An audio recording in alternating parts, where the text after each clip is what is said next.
بسم اللہ الرحمن الرحیم۔ ہی بیان ہو جائے تو یہی مدح رسول میں بہت بڑا بیان۔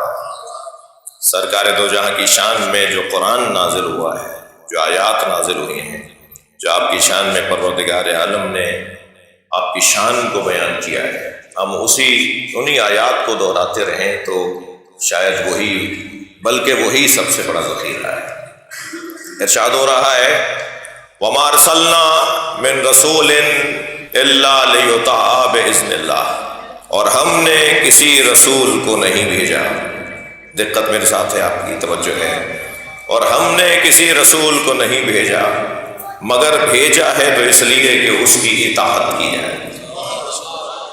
کیا پیغام ہے! مقصد آمد رسول دو طرفہ ہے، ایک مقصد آنے والے کا ہے اور ایک مقصد جن میں بھیجا گیا ہے۔ ہمارا بھی کوئی مقصد ہے، اللہ ہمیں بھی کچھ چاہتا ہے کہ ہم رسول کی نسبت اپنا کیا رویہ رکھیں۔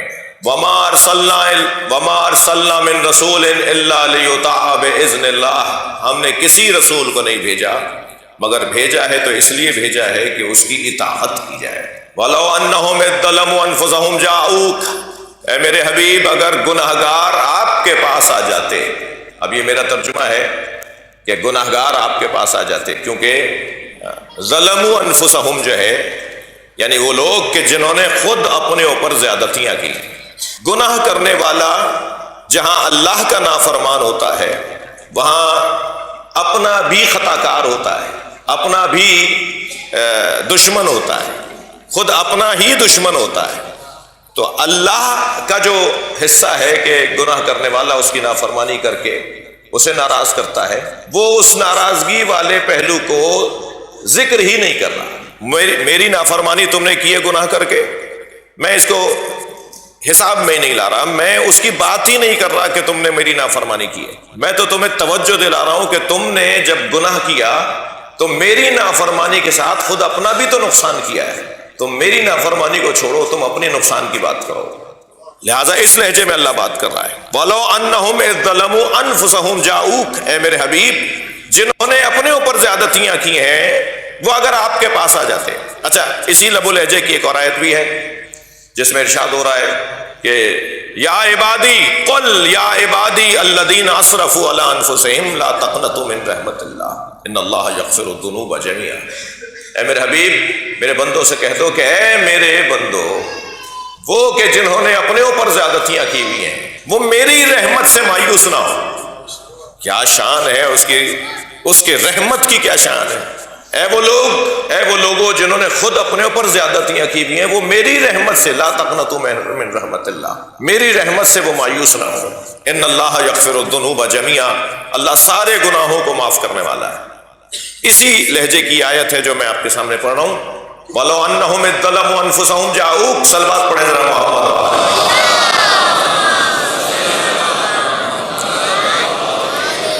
وہ لوگ کہ جنہوں نے اپنے اوپر زیادتیاں کی ہیں، کیا اس شفقت کے بعد بھی بندوں کو، اللہ کے بندوں کو اپنے اوپر زیادتیوں سے ہاتھ نہیں اٹھانا چاہیے کہ اس کی نافرمانی کو وہ حساب میں نہیں لا رہا؟ میری طرف سے تم مطمئن رہو، میں تمہیں کہیں اور جانے نہیں دوں گا، تم جاؤ گے بھی تو کہاں جاؤ گے؟ تم مجھے چھوڑ کے کہاں جاؤ گے؟ میرے علاوہ کوئی کون سا در ہے جو تمہیں تسلی دے گا، تشفی دے گا؟ بالآخر تم کہیں بھی جاؤ گے تو کل پرسوں آئندہ 10 دن بعد 20 دن بعد 2 سال 10 سال 20 سال بعد پھر پلٹ کے میرے دروازے پہ آؤ گے، اس لیے کہ تم جہاں بھی جاؤ گے تمہیں تشفی نہیں ہوگی، تشفی تو میرے ہی گھر آنے سے تمہیں ہوگی۔ الا بذکر اللہ تطمئن القلوب، صلوات پڑھیں ذرا محمد۔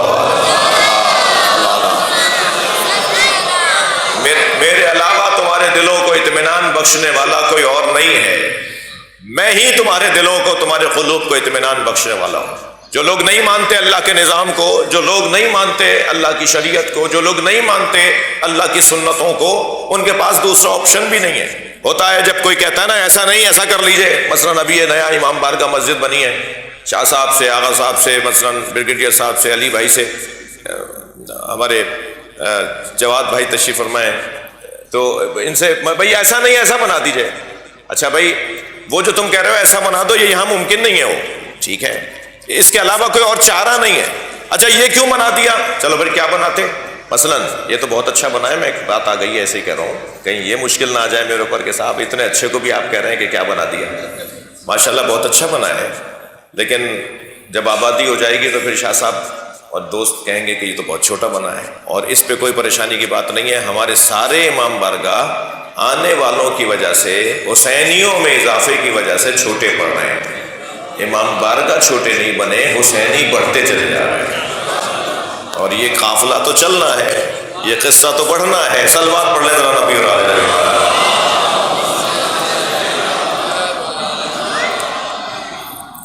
عزیزو، وہ اللہ وہ یہ اعلان کر رہا ہے تم میرے علاوہ کہاں جاؤ گے. لہٰذا جب تمہارا ہوتا ہے نا، میں اور آپ تو تخلیقاً مجبور ہیں، فطرتاً مجبور ہیں، ہم کہیں اور کہاں جائیں گے. جب پتہ ہو، توجہ، جب پتہ ہو کہ اللہ کو تو پتہ ہے نا، ہم سے زیادہ پتہ ہے کہ ہم اس کے علاوہ کہیں اور نہیں جائیں گے، تو ہمارے حال پہ وہ رحم کرے گا یا نہیں؟ تھوڑی سی گردن ہلا دیجئے، اگر میری کوئی بات ہے تو گردن ہلا دیجئے. وہ ہمارے رحم پر، ہمارے حال پر رحم کرے یا نہیں کرے، اس کی رحمت کا تقاضا یہ ہے کہ وہ ہمارے حال پہ رحم کرے، اس لیے کہ ہمارے پاس کوئی اور جگہ جانے کو ہے نہیں. کوئی ہے کہ جو اس بات کو سمجھ چکا ہے، کوئی ہے جو کل سمجھے گا، مگر اللہ تو جانتا ہے کہ یہ کل یا آج ضرور میرے دروازے پر آئے گا.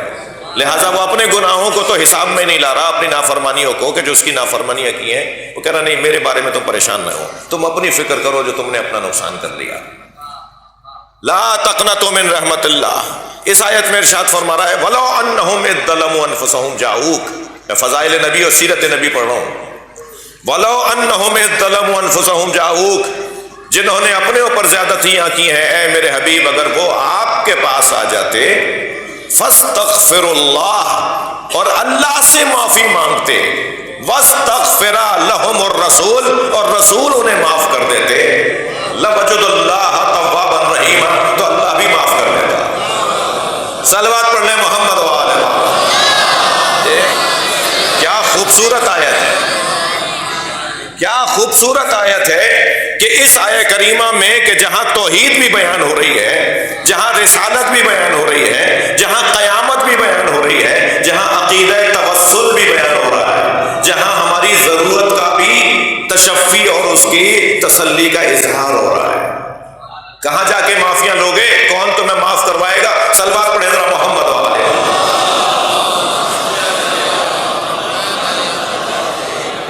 یعنی معافی مانگے وہ اللہ سے، معاف کرے رسول، اللہ معاف کر دے گا.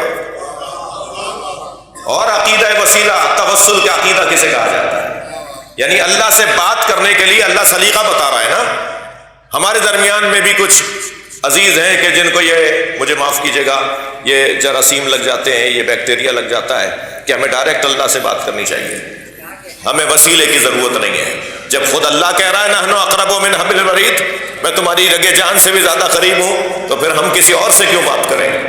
اس لہجے کو اختیار کرنے والے اپنا چہرہ آئینے میں جا کے نہیں دیکھتے کہ تم اس قابل بھی ہو کہ تم اللہ سے ڈائریکٹ بات کرو. تمہارے اور اللہ کے درمیان جب اللہ کا پیغام لانے کے لیے رسول کی ضرورت ہے، تو میری حاجتوں کو وہاں پہنچانے کے لیے رسول کی ضرورت کیسے نہیں ہے؟ بدرجہ اعلیٰ ہمیں ضرورت ہے کہ ہم اپنا پیغام، اپنی حاجتیں، اپنی دعائیں ان کے ذریعے سے وہاں تک پہنچائیں. لہذا اعلان ہو رہا ہے کہ اگر انہوں نے اللہ سے معافی مانگی اور میرے رسول نے انہیں معاف کر دیا تو اللہ بھی معاف کر دے گا. پھر دوسری آیت اس کے بعد والی، یہ سورہ مبارکہ نساء کی 64ویں آیت ہے، اس کے بعد والی 65ویں آیت. فلا وربک لا یؤمنون حتی یحکموک فیما شجر بینہم. اے میرے رسول تمہارے رب کی قسم، وہ مومن ہی نہیں ہو سکتا، وہ مومن ہی نہیں ہو سکتا جو اپنے اختلافات میں آپ کے فیصلے کو تسلیم نہ کرتا ہو. سبحان اللہ. اب یہ سیرت رسول بھی بیان ہو رہی ہے اور نبی کے شان کو بھی اللہ بیان کر رہا ہے. وہ مومن ہی نہیں ہو سکتا. مومن ہونے کی کسوٹی بھی اللہ نے دے دی. مومن کون ہے؟ جو آپ کے فیصلوں کو مانتا ہو، جو آپ کے فیصلوں کو نہ مانتا ہو وہ مومن نہیں ہے. قرآن کہہ رہا ہے یہ جو نبی کے فیصلے کو نہ مانے وہ مومن نہیں ہے. مومنین کا سربراہ کیسے ہو سکتا ہے؟ اسے مومنین کا سربراہ کیسے مان لیا جائے کہ جو نبی کے فیصلہ ہی نہ مانتا ہو؟ قرآن تو یہ کہہ رہا ہے کہ جو نبی کا فیصلہ نہ مانے وہ مومن ہی نہیں ہے. نبی کے بڑے روشن روشن فیصلے ہیں. ایک وہ فیصلہ جس کو بعض لوگ نہیں مانتے وہ غدیر میں علی ولی اللہ کا اعلان ہے. صلوات پڑھنے ذرا مولا کی ذات پر.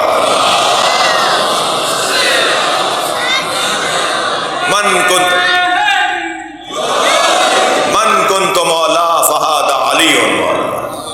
میں جس کا مولا ہوں علی اس کا مولا ہے. یہ نبی کا فیصلہ ہے. وما آتاکم الرسول فخذوہ. میرا رسول جو تمہیں دے وہ لے لو. وما نہاکم عنہ فانتہوا. اور جس سے میرا رسول روکے اس سے باز آ جاؤ. یہ نبی کے فیصلے سارے فیصلوں کو اللہ نے خلاصہ کیا ہے اس آیت کے اندر. جو کچھ میرے رسول نے دیا ہے وہ لے لو اور جس سے میرے رسول نے روکا ہے اس سے باز آ جاؤ. اور پھر قرآن کی آیت کہہ رہی ہے فلا وربک لا یؤمنون حتی یحکموک فیما شجر بینہم. جو آپ کے فیصلوں کو تسلیم نہ کرتا ہو وہ مومن ہی نہیں ہو سکتا. اور یہ بھی اللہ نے خود اپنی قسم کھا کے بات کی ہے. تمہارے رب کی قسم وہ مومن ہی نہیں ہو سکتا جو تمہارے فیصلوں کو میرے رسول تسلیم نہ کرتا ہو. رب کی قسم, تمہارے رب کی قسم. ثم لا یجدوا فی انفسہم حرجا مما قضیت ویسلموا تسلیما. اور وہ شخص جو آپ کے فیصلے پر تردد کرتا ہو, تذبذب کا شکار ہو, شک کرتا ہو, ان من اگر مگر ایسے ویسے بولتا ہو, وہ کیا ہے؟ وہ مومن نہیں ہے. میں اسے مومن نہیں مانتا. آپ کے فیصلوں کو تسلیم کریں اور ایسے تسلیم کریں جیسے تسلیم کرنے کا حق ہے. یہ قرآن مجید کی وہ دو آیتیں جو میں نے آپ کے سامنے شروع میں پڑھی. پھر ایک اور آیت جو سیرت رسول کو بیان کر رہی ہے اور یہ آیت کریمہ سورہ مبارکہ توبہ کی ہے, 128ویں آیت ہے. ارشاد ہو رہا ہے لقد جاءکم رسول من انفسکم. بتحقیق آ چکا تم تک میرا رسول. اچھا, پہلے تو یہ بات میرے کم سن ساتھیوں پر, میرے محترم سننے والوں پر روشن ہے کہ یہ وہاں سے آتے ہیں, یہ یہاں کے نہیں ہیں. بھیجے ہوئے اور ہوتے ہیں, نکالے ہوئے اور ہوتے ہیں. جنہیں بھیجا جاتا ہے انہیں کوئی کام دے کر بھیجا جاتا ہے. جنہیں بھیجا جاتا ہے ان کا انتظار ہوتا ہے. جنہیں بھیجا جاتا ہے انہیں کہیں بھیجا جاتا ہے, کسی میں بھیجا جاتا ہے, کسی جگہ پر بھیجا جاتا ہے. یہ کتنی بڑی بات ہے کہ ہر سفیر کو ہر ملک میں نہیں لگایا جاتا اور ہر ملک میں ہر سفیر نہیں جاتا. اور جس ملک میں جس سفیر کو لگا دیا جاتا ہے اس ملک کی حیثیت سے لگایا جاتا ہے. جی, بہت ہی مثال کے طور پر ایسا ملک کہ جو کسی خاص گنتی میں بھی نہ آتا ہو, وہاں اگر میرے کسی دوست کو سفیر لگا دیا جائے تو پھر کہا ہی جائے گا کہ صاحب ان کی شاید کارکردگی اچھی نہیں تھی جو انہیں یہاں لگا دیا. میں نے تو نہیں لیا نا بھائی کسی ملک کا. اور اگر کسی ایسے بڑے ملک کے اندر, مشہور ملک میں, بڑے کامیاب ترقی پذیر ملک میں, چلیں ملکوں کو ایسے ہی تقسیم کر لیجئے. کچھ ملک ہیں جو مستضعف مسکین ممالک ہیں, فقیر ممالک ہیں. کچھ ممالک ہیں جو ترقی پذیر ممالک ہیں. کچھ ممالک ہیں جو ترقی یافتہ ممالک ہیں. ترقی پذیر وہ ہیں کہ جو ابھی ترقیاتی امور کو قبول کر رہے ہیں, ان میں یہ صلاحیت ہو گئی ہے کہ ان کے ملکوں میں ترقی ہو. جی, بعض ممالک تو اس قابل ہی نہیں ہے نا کہ وہ ترقی کو بھی قبول کریں. صلوات پڑھ لیں ذرا محمد والے. اب میں اس مجلس میں یہ والی بات ہی نہ کروں تو کہاں کروں بھائی. جہاں دیکھ رہا ہوں کوئی نہ کوئی ذمہ دار بیٹھا نظر آ رہا ہے. تو جی, بعض ممالک تو اس قابل ہی نہیں ہے کہ ان کے اندر ترقی ہو, وہ ترقی قبول کرنے کے بھی قابل نہیں ہے. اور بعض ممالک ترقی پذیر ہیں, قبول کرنے کو تیار ہیں. ہاں لائیں, یہ پروجیکٹ لائیں, یہ منصوبہ لائیں, یہ کام یہاں ہونے دیں, یہ کام یہاں ہوگا, ہم استقبال کریں گے, ہم سہولتیں فراہم کریں گے. جی, اور بعض ممالک اس سے بڑے ہوتے ہیں جو ترقی یافتہ ہوتے ہیں. فقیر ممالک, ترقی پذیر ممالک, ترقی یافتہ ممالک. تو اب ہر ملک کے اندر جب سفیر بھیجا جاتا ہے تو اس ملک کی حیثیت کے مطابق باصلاحیت سفیر کو بھیجا جاتا ہے. صحیح ہے یا نہیں؟ جی, اب اللہ بھیج رہا ہے. پہلے تو یہ زمین کے نہیں ہے, وطن ان کا زمین نہیں ہے, زمین ان کا وطن نہیں ہے, یہ کہیں اور کے ہیں اور کہیں اور بھیجے گئے. تو ہمیں یہ بھی دیکھنا ہوگا کہ کہاں بھیجے گئے ہیں اور کن میں بھیجے گئے ہیں۔ حضرت آدم ہمارے زمانے میں نہیں آئے، ہمارے زمانے میں جو بھیجے گئے نبی ہیں، اس نبی کے بھیجے جانے سے، ہمارے درمیان آنے سے ہماری بھی کوئی ذمہ داری اور فضیلت بنتی ہے۔ لہذا سرکار فرماتے ہیں آخری زمانے میں آنے والے میرے بھائیوں پہ سلام۔ صحابہ کرام نے کہا یا رسول اللہ ہم آپ کے بھائی نہیں ہیں؟ فرمایا نہیں، وہ جو آخری زمانے میں آنے والے ہیں وہ مجھے بغیر دیکھے میرا کلمہ پڑھیں گے، تو مجھے دیکھ کر میرے اوپر ایمان لے کر آئے ہو۔ صلوات پڑھ لیں ذرا محمد والے۔ یہاں مجھے علامہ اقبال کے بھی دو مصرے یاد آ گئے کہ در دل مسلم مقام مصطفیٰ است، آبرو ماں ز نام مصطفیٰ است۔ مسلمان کے دل میں مقام مصطفیٰ ہے، اسی لیے تو مسلمان کی آبرو ہے، مسلمان کی عزت اسی وجہ سے ہے کہ مسلمان کے دل میں مصطفیٰ بستے ہیں۔ دل کا حاکم سرکار دو جہاں کی ذات، یہ کہیں سے آئے ہیں، یہ یہاں کے نہیں ہیں، یہ وہاں سے بھیجے گئے ہیں۔ جی کسی، اب مثال جو دے دی ہے اسی پر تھوڑی دیر رک جاتا ہوں۔ کسی ملک میں جب سفیر کو بھیجا جاتا ہے تو وہ اس ملک کے بارے میں مکمل معلومات رکھتا ہے۔ جی وہ اگر اس ملک کی جانب سے کوئی دستاویز پر دستخط کر رہا ہے تو اسے یہ اختیار ہوتا ہے کہ وہ دستخط کرے۔ ایسا نہیں ہوتا کہ کسی ملک کا سفیر کسی ملک میں بھیج۔ اچھا میں یہ بار بار سفیر اس لیے کہہ رہا ہوں کہ ائمہ اہل بیت نے اپنے سینے پہ ہاتھ رکھ کے فرمایا ہم اللہ کے سفیر۔ ہاں صلوات پڑھ لے ذرا محمد والے۔ سفر اللہ، سفراء الہی، اللہ کے سفیر بنا کر انہیں بھیجا ہے۔ سفیر عربی زبان کا لفظ ہے۔ ایک اور صلوات نبی کے ساتھ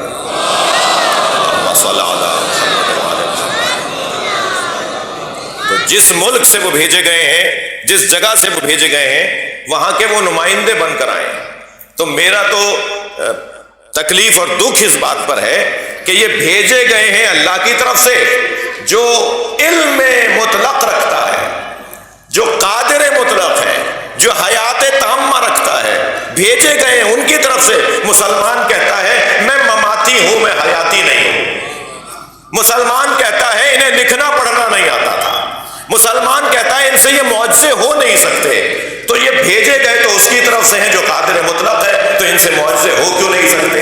یہ بھیجے گئے تو اس کی طرف سے ہیں جو علم مطلق رکھتا ہے، تو انہیں لکھنا پڑھنا کیوں نہیں آتا؟ یہ بھیجے گئے تو اس کی طرف سے ہیں جو حیات تامہ